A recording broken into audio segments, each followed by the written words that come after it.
निरंजन पोद्दार जी, राशिद अल्वी का बयान और इस पर बीजेपी का पलटवार, दोनों एक दूसरे को अहंकारी बता रहे हैं। लेकिन कांग्रेस की तरफ से जो कहा जा रहा है, आपको लग रहा है कि इसमें कोई अतिशयोक्ति है कि राहुल गांधी अमेठी आएंगे तो जमानत जब्त हो जाएगी? स्मृति ईरानी वहां से सांसद हैं, जनता ने 3 बार के सांसद रहे राहुल गांधी को हटा करके उनको चुना है, और प्रियंका वाराणसी गई तो प्रधानमंत्री मोदी को गुजरात लौटना पड़ जाएगा।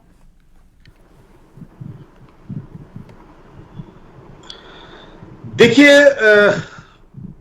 आस्था जी, मैं अगर इस चीज को इस तरीके से कहूं कि जिस तरीके से राशिद अल्वी जी कह रहे हैं या अजय राय जी कह रहे हैं, ये तो स्वामी भक्ति की पराकाष्ठा है। लेकिन मुझे ऐसा लगता है कि इससे ज्यादा राजनीतिक दुश्मनी किसी के साथ हो नहीं सकती, क्योंकि अगर प्रियंका गांधी जी को बनारस से चुनाव लड़ने के लिए प्रेरित किया जा रहा है नरेंद्र मोदी जी के सामने, तो मेरे हिसाब से कहीं ना कहीं उनको राजनीतिक रूप से, उनको आप ये मान के चलिए कि भविष्य के लिए उनको समाप्त करने की योजना इन कांग्रेसियों की मुझे ऐसी लगती है।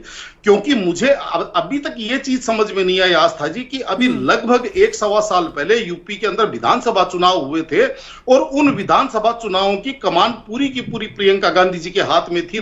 लड़की हूं, लड़ सकती हूं नारा बहुत पॉपुलर हुआ, लेकिन वोटों का प्रतिशत क्या हुआ? वोटों का प्रतिशत 2% से भी नीचे वोट थे। तो यकाएक 1 साल के अंदर ऐसा क्या हो गया? अगर बात करें बनारस की सीट के ऊपर, तो बनारस की सीट जो अजय राय जी वहां पे बहुत दमखम रखते हैं। अजय राय जी वहां पे आप ये मान के चलिए जनता से कनेक्ट किए हुए। उन्होंने जब 2019 में नरेंद्र मोदी जी के सामने जब ताल ठोकी थी, और उसके बाद में आपने देखा होगा चुनाव परिणामों में उनको कितने वोट मिले और नरेंद्र मोदी जी को कितने वोट मिले। चलिए ठीक है, निरंजन पोद्दार जी, ये जमीनी स्थिति बहुत मजबूत है, पकड़ बहुत मजबूत है। क्या इसी से साबित होता है कि भारतीय जनता पार्टी क्यों राहुल और प्रियंका पर हमले करती है? ने बता दिया है, और आप देखिए किस तरह से भ्रष्टाचार सामने आ रहा है, कैग की रिपोर्ट सामने आ रही है। मथुरा में भ्रष्टाचार, राजनीति के अंदर या यूं कहें कि प्रतिस्पर्धा के अंदर कई बार क्या होता है, जो अच्छा खिलाड़ी और समझदार खिलाड़ी होता है वो सबसे कमजोर खिलाड़ी के ऊपर अटैक करके रखता है। तो यहाँ पे ये चीज भी देखी जा सकती है, क्योंकि राहुल गांधी जी के ऊपर तो भारतीय जनता पार्टी पिछले 9-10 वर्षों से अटैक कर रही है।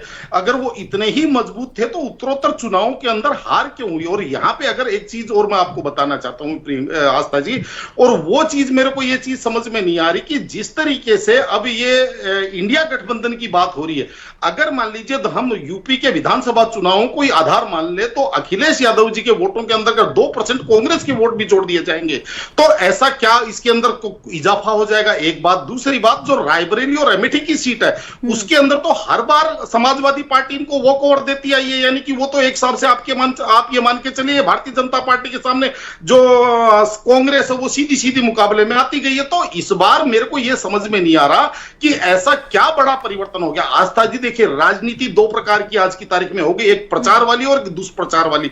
जो आज की जो जनता है वो दुष्प्रचार की राजनीति को पसंद नहीं करती। प्रचार तो आप कर सकते हैं, आप ये तो बता सकते हैं कि अगर हम सत्ता में आएंगे तो हमारा ये रोड मैप है, यहां से हम फंड अर्जन करेंगे, हम ये चीजें जनता के लिए करेंगे, ये विकास करेंगे, देश को इस तरीके से हम ऊपर लेके जाएंगे। लेकिन जो दुष्प्रचार की राजनीति है, मुझे लगता है कि उससे जनता कनेक्ट नहीं होती है आस्था जी, क्योंकि फिलहाल तो चर्चाएं होती है। आप सभी मेहमानों का शुक्रिया इस चर्चा में शामिल होने के लिए।